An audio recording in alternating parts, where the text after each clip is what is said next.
entertain what would peace look like in Ukraine.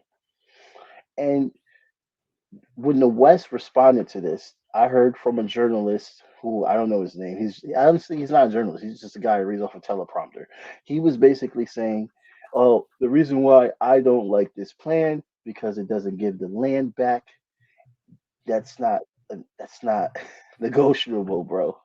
It's not negotiable, especially when Crimea's people, and as much as people want to say, oh, it's not a legitimate vote, when you look into the Crimean news, when you look into people in Crimea that are on social media, they tell you inexplicitly 24/7, we voted to be a part of Russia. We left in 2014 because of that coup that was toppled, that was CIA backed.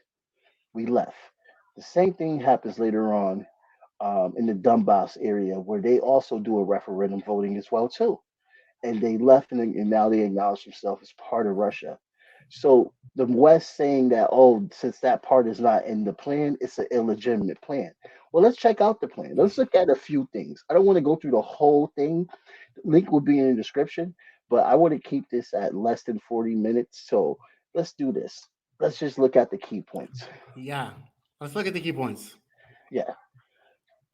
So what's so important is how much, when you look into this, how much they talk about peace, and the importance of keeping peace in the hegemonic, um, a new hegemonic world. For instance, in the view of the food crisis created by the war in Ukraine, the barriers and the exports of grain should be removed. All parties should implicate the Black Sea Initiative launched by Russia, Turkey, Ukraine, and the United Nations for grain supply.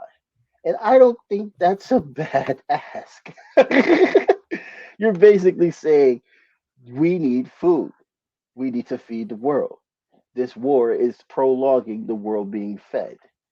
So it's important to end war so people don't starve. I mean, is that clear? Like, what do you think, Tommy? I think that's Well, I know that Ukraine is one of the, because of Peter Zeihan, he said this on Joe Rogan. He hmm said that the rice, the grain, is like literally one of their biggest exports. yeah, Ukraine does a lot of that, and so Ukraine and Ukraine, Russia. yeah, exactly, exactly. Yep. So limiting the ban on that would help Russia's economic situation. They could sell more grain. The stuff they haven't destroyed because of bomb fire and all that shit Yeah. and Molotov cocktails. Well, the thing is that Russia's grain is still going on, but Yeah, well, yeah, Ukraine's grain is a whole. exactly.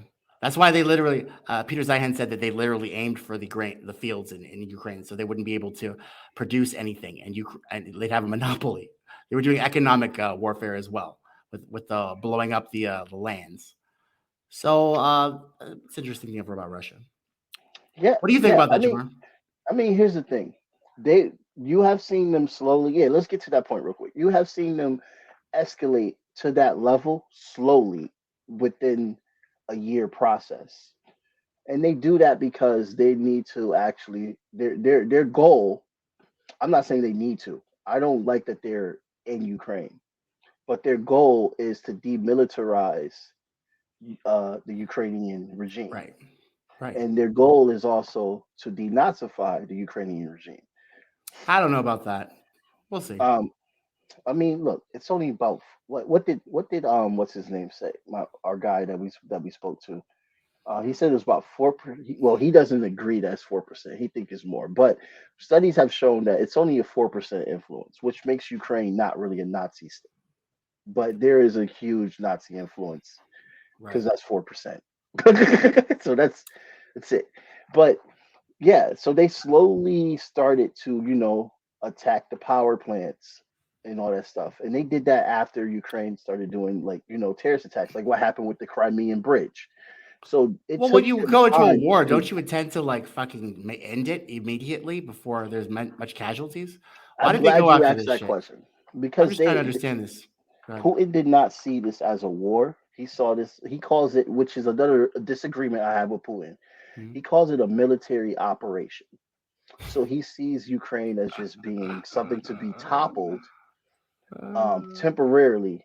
He thought it would be easier than it was before.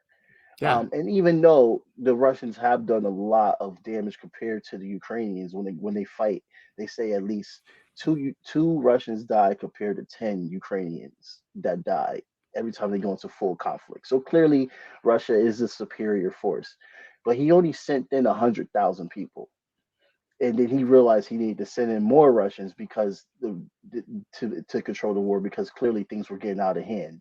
They took 20% of the land, and they almost lost that 20% of the land because they didn't have enough forces to protect that land, and that was right. getting more Russian Ukrainians killed.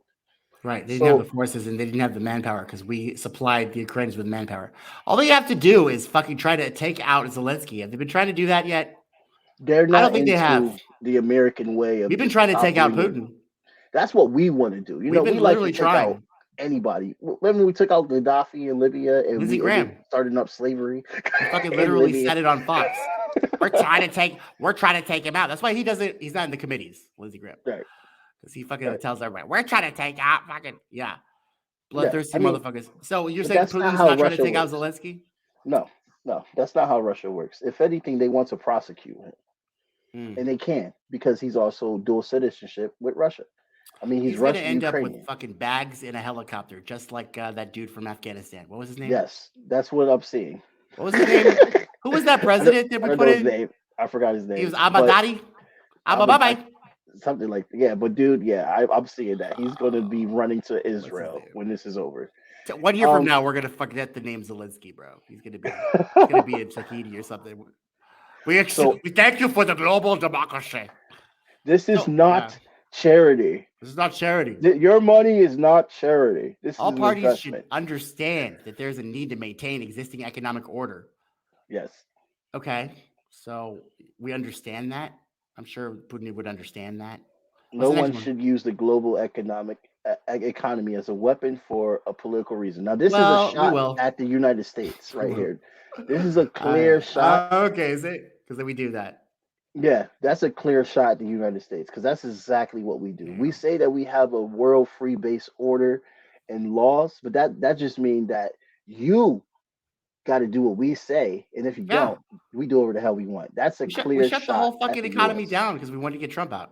We Right. literally shut it down. We do economic warfare all the time. Which I agree with that. And when So it comes to economics, we sanction 1/3 of the world already. So we already use economy as a weapon are to there any of these control points that countries. are like controversial or something like that we would not like? I don't We would know complain because about? I actually agree with Yeah. all these Have you points. seen what the mainstream media said? They're just like talking about it's a 12-point plan. Yeah, they're not actually They're going not, into detail because if I they know. go into detail, I looked at people will Newsweek. I believe. looked at MSNBC. I looked at Yahoo Finance. I couldn't even fucking get the 12 points. I'm like, aren't you supposed to report this shit? Right? Where do I find the 12 points in the 12-point plan? Oh, it's horrible. Oh my God, they're doing shit without us. Yes. Could you really believe they actually came up with something without us? We're supposed to do something. G7 summit somehow. Get Biden over there. Yeah, so yeah, get Kamala over there. Yeah, Yeah, I so mean, Tommy, it's fucking interesting when they it's say that something's interesting. bad and then you look into it and you're just like, well, this is actually sensible. Yeah, bro. Like Rachel Maddow, bro. Everything she says is just like, whatever. Russia? Russia? Russia? It's like Russia? Or I'm not sure. I don't know. Russia? I'm just like, Rachel, for 7 fucking years, you've literally said Russia, Russia, Russia. Everything you said was a lie. And now, Yeah, aren't you embarrassed? How come she's still on TV, bro? I thought she was gone. I thought she fled. yeah, yeah, These people are still on TV. And Nicole Wallace, bro, we need to crush these guys. This yeah. 12-point plan help crush these neocons that are literally just like they don't want this to work because there's only one clear reason. They want the war to continue Right, because they want us to sell exactly. weapons and arms. That's feeding our profiteers like Boeing and Lockheed Martin and Raytheon. So the Yep, stock's going up there, and then we can what? Because we don't export anything anymore except for arms to other right. countries. And We literally don't have any more exports. this right here is a shot towards Ukraine and also America. Civilians and prisoners of war should be protected during war. All parties involved in the conflict must adhere to the international humanitarian law and refrain from attacking civilian targets, protect women, children, and victims of war. The basic rights of prisoners of the war should be protected. That's definitely a shot at the Kiev regime because the Kiev regime was shelling the Donbass region, killing civilians, using schools and stuff for their battlegrounds for years. And the U.S. just went to sleep and ignored it until Putin invaded. And That's because we now, were double tapping hospitals. And yeah, WikiLeaks told everybody. oh yeah, So oh yeah, and I think that's like even with the prisoner thing, they're a prisoner of war. They have rights. They should be protected, but they're being tortured. who They're knows sending if body China parts. really will live up to this I point? was waiting to see if you're skeptical, Yeah, because because they're doing lockdowns like motherfucking Jagger, where okay. like they're already hmm fucking doing the thing that they said not to do. You Well, know here's what the I'm saying? thing. Yeah, Hmm. What? I got to send you the Breakthrough News video because they talk about that on Breakthrough News. They had one of the journalists from Shanghai. The protests and stuff are like a few hundred people, and they're actually protesting their provinces, not the government.